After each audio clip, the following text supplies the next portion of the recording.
का नाम खुशबू है। एक बार मेरी जेठानी अपने मायके गई हुई थी तो मेरे जेठ जी की देखभाल मेरे ऊपर आ गई।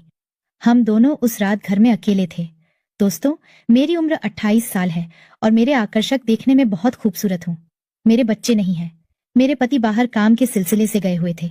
वैसे तो मैं देखने में बहुत बद ही खूबसूरत दिखती हूँ, लेकिन फिर भी मैं सजने संवरने पर ज्यादा ध्यान देती हूँ। मेरे घर में मैं और मेरे पति जेठ जी और उनकी पत्नी निशा के साथ ही रहते हैं। हम लोग एक छोटे से शहर में रहते हैं। मेरे पति काम के सिलसिले से अक्सर घर से बाहर ही रहते हैं, लेकिन हम दोनों फोन पर घंटों बात करते हैं। मैं दिन का समय अपनी जेठानी और उनके बच्चों के साथ बिता लेती हूँ, पर रात को जल्दी नींद नहीं आती है क्योंकि पति साथ नहीं होते। कभी कभी तो मन करता है कि काश मेरे पति मुझे भी अपने साथ ले जाते, क्योंकि रात को जेठ जी के कमरे से बहुत ही अजीब अजीब आवाजें आती हैं। एक बार की बात है, एक दिन मेरी कमर में बहुत दर्द हो रहा था तो मेरे जेठ जी का बड़ा बेटा रोहित बोला, चाची जी, अगर आपको मालिश करने की जरूरत है तो मैं कर देता हूँ। मैं बोली, हाँ, मेरी कमर बहुत जोरों से दर्द कर रही है। अगर तू मालिश कर देगा तो मुझे थोड़ा आराम मिल जाएगा। वह मान गया और उसने तेल से मालिश करनी शुरू कर दी, जिससे कि मुझे बहुत आराम मिल रहा था। एक दिन अचानक मेरे जेठ की पत्नी को मायके जाना पड़ा क्योंकि उसकी माँ की तबीयत ठीक नहीं थी। उन्होंने मुझे कहा कि मैं अपनी माँ को देखने जा रही हूँ और तुम घर का ख्याल रखना, और जेठ जी घर आए तो उनको बता देना कि मैं अपनी माँ को देखने गई हूँ और अपना ख्याल रखना। यह कहकर वह बस से निकल गई। रात को मेरे जेठ जी जब घर पर आए तो मैं कुछ काम कर रही थी। उन्होंने मुझे नोटिस नहीं किया और सीधे रूम में से नहाने चले गए। कुछ देर के बाद जेठ जी की आवाज आई, निशा, जरा तौलिया देना। तो मैं फटाफट उनका तौलिया लेकर पहुंच गई और मैंने जैसे ही दरवाजा खटखटाया, जेठ जी ने अचानक मुझे अपनी बीवी समझकर मुझे और ऊपर शावर से पानी गिर रहा था। मैं उनका हाथ छुड़ाने की कोशिश करने लगी थी तो मैं शोवर के पानी से पूरी तरह से गीली हो गई। मुझे बहुत शर्म आ रही थी। उन्होंने जैसे ही मेरी आवाज सुनी तुरंत मुझे अपनी तरफ घुमाया और मेरा चेहरा देखा। मैं भागकर बाहर आ गई। बाहर आते ही मेरा दिल जोर जोर से धड़कने लगा। मैंने तुरंत अपने कपड़े चेंज किए और मेज पर खाना रखकर अपने कमरे में चली गई।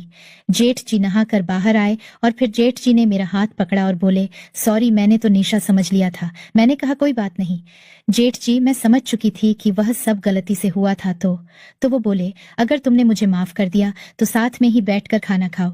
मैंने कहा, ठीक है। फिर हम दोनों ने साथ बैठकर खाना खाया और बहुत सारे इधर उधर की बातें भी। फिर मैं बर्तन को समेटने लगी तो जेठ जी बोले, रहने दो, सुबह कर लेना। यह सब अभी सो जाऊं। मैं बोली, सुबह भी तो मुझे ही करना है तो क्यों ना अभी कर लूं। ये बोलकर मैंने काम करना शुरू कर दिया तो जेठ जी बोले, मेरे हाथ बांटने लगे। मैं बोली, आप रहने दो, मैं कर लूंगी। वे बोले, ऐसे कैसे रहने दूं, तुम इतना काम करती हो। फिर वह मेरे साथ बर्तन उठाकर किचन ले गए तो मैं बोली, आप यहाँ रख दो। मैं बर्तन धोने लगे तो वह भी साथ में धोने लग गए। मैंने कहा, आप रहने दीजिए।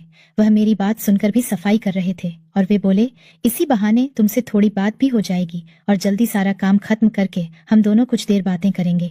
जब सारा काम समाप्त हो गया तो मैं बोली, चलो अब सोने चलते हैं, रात भी बहुत ज्यादा हो गई है। मेरा मन तो नहीं कर रहा था जाने का, क्योंकि मेरा भी दिल कर रहा था आज जेठ जी के साथ।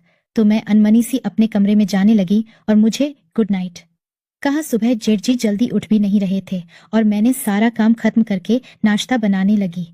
तब तक जेठ जी बाहर आए और बोले, अरे इतनी जल्दी ये सब करने की क्या जरूरत थी। मैंने बोला कि आपको ऑफिस के लिए लेट ना हो जाए, इसलिए जेठ जी ने कहा, आज ऑफिस नहीं है, मैं तुम्हें रात में ही बताने वाला था, लेकिन तुम्हें नींद आ रही थी। मैं बोली, कोई बात नहीं, आप नहा लीजिए, फिर नाश्ता लगाती हूँ। जेठ जी नहा कर आए और फिर दोनों ने साथ नाश्ता किया।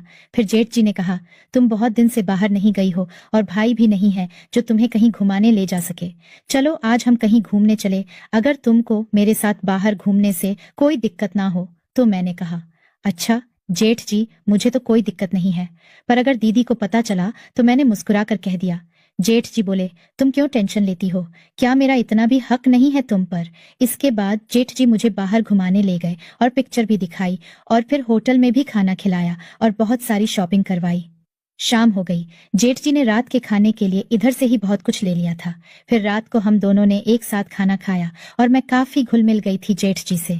मैंने लास्ट में बोला, आपने अपने छोटे भाई की कमी आज पूरी कर दी, आप बहुत अच्छे हैं। वो बोले, तुम्हारा पति एक काम और पूरी कर सकता था जो मेरे बस में नहीं है। धन्यवाद।